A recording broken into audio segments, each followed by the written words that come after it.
Hello guys, welcome back to my channel. तो यहाँ पे हम क्लास फोर्थ की एनसीईआरटी के हमारा भारत कक्षा चौथी की पाठ्य पुस्तक का पाठ हम थर्ड करने वाले हैं। भारत के ऊंचे ऊंचे पहाड़, भारत की शान।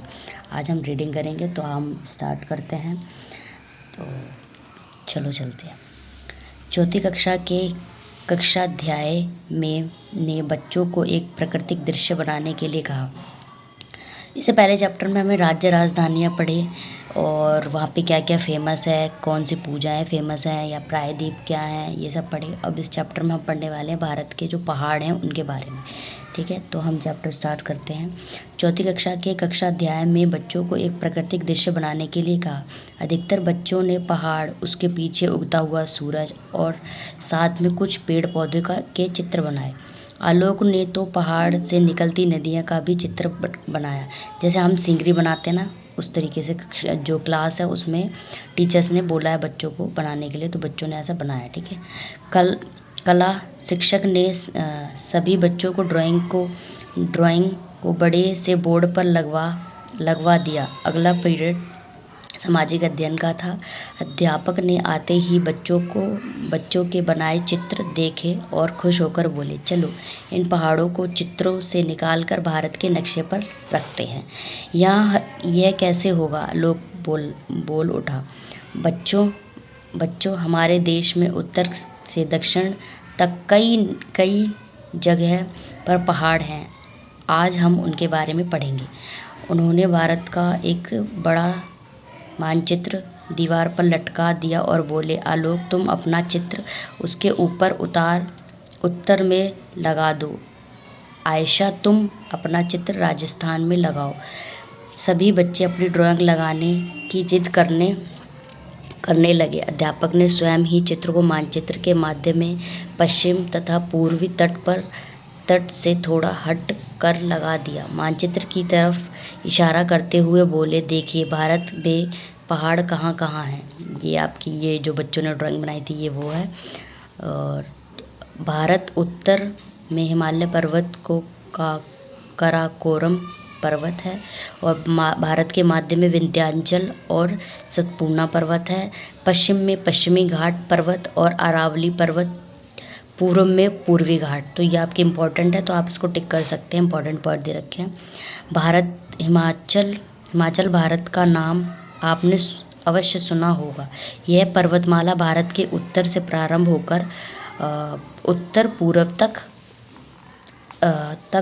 तलवार की तरह फैली है। इस पर्वतमाला में एक के बाद एक 3 लगातार पर्वतमालाएं हैं, जिन्हें मुख्य हिमाचल, मध्य हिमाचल और शिवालिक की श्रेणी कहते हैं। ये भी आपका इम्पोर्टेंट है, टिक कर सकते हैं। इन पहाड़ों की ऊंचे उठे नुकीले भाग को चोटी या शिखर कहते हैं। कई सारी चोटियां एक पंक्ति में रहती हैं, तो उन्हें पर्वतमाला या पर्वत श्रेणी कहते हैं। जैसे कि ये चित्र में आप देख सकते हैं, जो ये ऊपर वाला पॉइंट है इन सब का, इसको चोटी कहते हैं। और ये कई सारी होती है तो इसे पर्वतमाला श्रेणी भी कहते हैं। ठीक है, हिमाचल पर्वत की अधिकांश चोटियां पंक्ति में हैं, जो इन्हें पर्वतमाला या पर्वत श्रेणी कहते हैं। हिमालय पर्वतमाला की अधिकांश चोटियां बहुत ऊंची हैं, वर्ष भर बर्फ से ढकी रहती हैं। जब धूप इन पर पड़ती है तो ये चमकने लगती हैं। इसी हिमालय पर्वत से संसार की सबसे ऊंची चोटी एवरेस्ट स्थित है। यहाँ पे कौन सी सबसे ऊंची चोटी है? तो एवरेस्ट है जो स्थित है। आपने मेरा चित्र राजस्थान में लगाया है। वहाँ, ये बच्चा कह रहा है कि आपने मेरा चित्र राजस्थान में लगाया है, वहाँ कौन सा पहाड़ है? आयशा ने पूछा। अन्य बच्चे भी पूछने लगे कि उनके चित्र कहाँ लगे हैं, वहाँ कौन से पर्वत हैं। राजस्थान में अरावली पर्वतमाला है, तो ये आप इम्पोर्टेंट है, टिक कर सकते हैं। राजस्थान में कौन सी पर्वतमाला है? तो अरावली पर्वतमाला है। आज से करोड़ों वर्ष पहले ये भी हिमालय की तरह ही ऊंचे थे। ठीक है, किंतु आज वे अपरदन के कारण, अपरदन मतलब होता है जब बारिश होती है या तूफान आता है तो उससे मिट्टी उड़ के और पहाड़ों की मिट्टी उड़ के अपना स्थान बदल देती है, तो उसे बोलते हैं अपरदन के कारण छोटे पहाड़ों के रूप में रह गए हैं, मतलब वहाँ से अब काफ़ी मिट्टी हट चुकी है। इसी तरह विंध्याचल औसत पूर्णा पर्वत है। यह भारत के लगभग माध्य में कम ऊंचे पर्वत हैं जी। ये जो पर्वत हैं वो थोड़े कम ऊंचे हैं। पश्चिमी घाट है पूर्वी घाट पर्वत भारतीय प्रायद्वीप में हैं। इनमें पश्चिमी घाट पूर्वी घाट से अधिक ऊंचा है। अरावली पर्वत की तरह पश्चिमी घाट एवं पूर्वी घाट की चोटियों पर भी बर्फ नहीं होती। हाँ, यहाँ घने घने जंगल अवश्य हैं, क्योंकि पश्चिमी घाट पर्वतों पर बहुत अधिक वर्षा होती है। सबसे ज़्यादा वर्षा कहाँ होती है? पश्चिमी घाट के पर्वतों पे होती है, ठीक है। इन पहाड़ों पर भी लोग रहते हैं। भारत के कई राज्य हिमालय की गोद में बसे हैं, जैसे झारखंड, हिमाचल प्रदेश, जम्मू कश्मीर और अरुणाचल प्रदेश, सिक्किम, नागालैंड, मिज़ोरम, मणिपुर, असम और क्या कहते हैं, असम आदि। तो ये सब बसे हुए हैं। तो यहाँ पे हम देखते हैं अपरदन किसे कहते हैं? मिट्टी का वायु अथवा जल के द्वारा एक स्थान से दूसरे स्थान तक जाने को अपरदन कहते हैं। यानी जब बहुत तेज़ या तो आंधी आती है या फिर बाढ़ आती है, तो जो हमारी पर्वतों की मिट्टी होती है वो क्या होती है, एक स्थान से दूसरे स्थान पे या तो पानी के द्वारा बहकर चली जाती है या बहुत तूफान में उड़कर चली जाती है। तो इसी से मृदा अपरदन होता है। अब नेक्स्ट पढ़ेंगे पर्वतों की सैर। तो पर्वतों की सैर करने चलते हैं।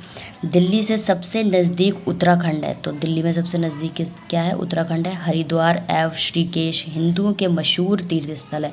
तो ये भी आप टिक कर सकते हैं कि क्या क्या मशहूर है। ये ऋषिकेश हिंदुओं का मुख्य मशहूर तीर्थ स्थल है। तीर्थ स्थल होते हैं जहाँ हम पूजा पाठ के लिए जाते हैं, अपनी श्रद्धा से लोग जाते हैं। उसके बाद जैसे जैसे हम उत्तर की ओर बढ़ते हैं ठंड बढ़ती जाती है। तो आपको मैंने बताया था पूर्वी साइड होता है, पूर्व, पश्चिम, उत्तर, दक्षिण, ठीक है। यहाँ पे ईस्ट वेस्ट नॉर्थ ऊपर की तरफ होता है, साउथ। तो ईस्ट वेस्ट नॉर्थ साउथ, तो पूर्व, पश्चिम, उत्तर और यहाँ दक्षिण, ठीक है। तो आप इस तरीके से देख सकते हैं। और जैसे जैसे हम उत्तर की ओर बढ़ते हैं ठंड बढ़ती है, यानी ऊपर की तरफ जो है जम्मू कश्मीर या ये वाला इलाका है जहाँ पहाड़ी एरिया, वहाँ पे ठंड ज़्यादा होती है। गंगोत्री में गोमुख नामक स्थान से प्रसिद्ध नदी गंगा निकलती है। जो गंगोत्री जो है, गंगोत्री में गोमुख नामक स्थान से प्रसिद्ध नदी, जो हमारी नदी प्रसिद्ध है गंगा, वो कहाँ से निकलती है? तो गंगोत्री से निकलती है, ठीक है। जहाँ दूर दूर तक पूरे वर्ष बर्फ़ फैली रहती है। यही बर्फ़ पिघल कर नदी के रूप में बहती रहती है। अतः गंगा नदी में जल हमेशा रहता है। जैसे थोड़े समय के लिए गर्मी में जब बर्फ़ पिघलती है तो यहाँ घास और मौसमी फूलों की अनगिनत किस्में उग जाती हैं। उस क्षेत्र को बुग्याल कहते हैं। तो ये इम्पोर्टेंट है, किस क्षेत्र को बुग्याल कहते हैं? तो जो थोड़े समय के लिए गर्मियों में जब बर्फ़ पिघलती है तो यहाँ घास और मौसमी फूलों की अनगिनत किस्में उग जाती हैं, तो उस क्षेत्र को बुग्याल कहते हैं। यहाँ के आदिवासी जैसे गुर्जर व बकर अपनी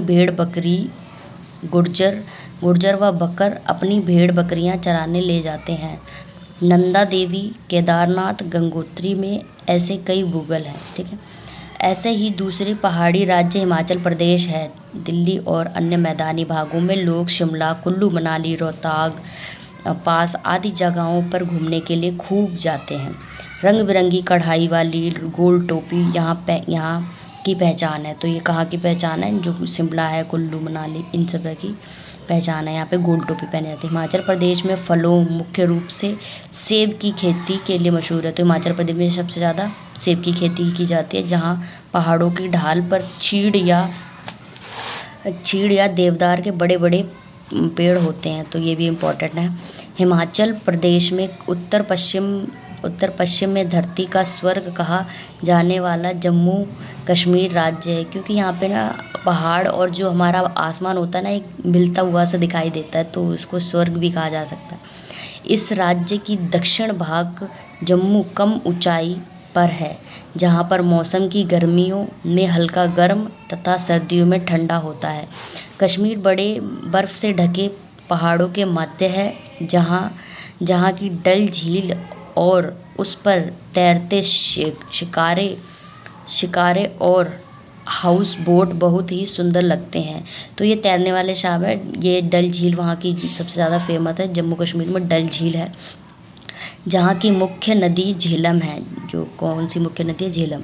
कश्मीर में ऊंचे पहाड़ों पर देवदार, फर और छिनार या चीड़ के वृक्ष दिखाई देते हैं। छिनार के वृक्ष पर्वतों के निचले क्षेत्रों में भी होते हैं। कश्मीर के कई स्थान पर केसर की खेती की जाती है। यह राज्य मुख्य हिमालय की श्रेणियों से घिरा हुआ है। यहाँ के लोग ठंड से बचने के लिए ऊनी फिरन पहनते हैं। तो ये ऊनी फिरन होती है, उसे पहनते हैं और गले में बांस की टोकरी से बनी अंगीठी लटकाते हैं, जिससे उनका शरीर क्या रहता है? गर्म रहे, क्योंकि वहाँ ज़्यादा ठंड रहती है। पहाड़ों के गांव कैसे होते हैं? तो पहाड़ों पर बड़ी समतल ज़मीन बहुत कम मिलती है, क्योंकि ऊंची नीची जगह होती है, इसलिए एकदम समतल जगह वहाँ पे क्या होती है? कम होती है। इसलिए जहाँ के गांव छोटे छोटे और दूर दूर होते हैं, यहाँ के घर पत्थर, लकड़ी एवं मिट्टी से बने होते हैं। ये घर ढलानों पर थोड़ी जगह को समतल करके बनाए जाते हैं। पर्वतों के मध्य घाटियों में कुछ बड़े गांव भी होते हैं। वहाँ गांव भी बड़े और पक्के बनाए जाते हैं। पहाड़ों पर ढाल होता है, इसलिए ढलानों को समतल करके छोटे छोटे खेत बनाए जाते हैं। इन्हें सीढ़ीदार खेत कहते हैं, क्योंकि ऊंचे नीचे होते हैं, इसलिए वहाँ पे एक समतल करके बराबर करके वहाँ पे क्या कर जाते हैं? छोटे छोटे खेत बनाए जाते हैं। इसे सीढ़ीदार खेत कहते हैं। इस तरह के खेत बनाने से मिट्टी बहकर नीचे नहीं जाती। तो बराबर करने पे मिट्टी नीचे बहकर नहीं जाती। यहाँ के लोग बहुत मेहनती होते हैं। खेती के अलावा ये भेड़, बकरी, अन्य दुधारी मतलब जो हमें दूध देते हैं, पशुओं को पालते हैं। तो पशु भी पालते हैं यहाँ के लोग। यहाँ की महिलाएं ईंधन के लिए जंगलों में से लकड़ियाँ इकट्ठी करती हैं, चारे के लिए घास काटती हैं, साथ ही घर एवं बच्चों को भी संभालती हैं। ठीक है, तो जो महिलाएं हैं वो भी बहुत मेहनत करती हैं। पहाड़ों की समस्या क्या होती है? चारों ओर बर्फ़ ही बर्फ़, हरे भरे जंगल, सीढ़ीदार खेत, फलों की घाटी आदि के बारे में सुनकर देखकर लगता है कि यहाँ कोई समस्या ही नहीं है। लेकिन पहाड़ी प्रदेशों की अपनी कुछ समस्याएं हैं। पहाड़ हर जगह कठोर एवं मजबूत नहीं होते। कहीं चट्टानें कमज़ोर और मिट्टी ढीली होती है। जब तेज़ बारिश होती है तो ये चट्टानें अपनी जगह से सरक कर तेज़ी से नीचे आती हैं। इसके कारण इन क्षेत्रों में कई नुकसान होता है। रास्ते हैं बंद हो जाते हैं, खेत खराब हो जाते हैं, कभी कभी लोग भी चट्टानों के नीचे आ जाते हैं। तो बहुत सारी ऐसी दुर्घटनाएं हो जाती हैं जो हमने न्यूज़ में या टीवी में देखी होंगी कि पहाड़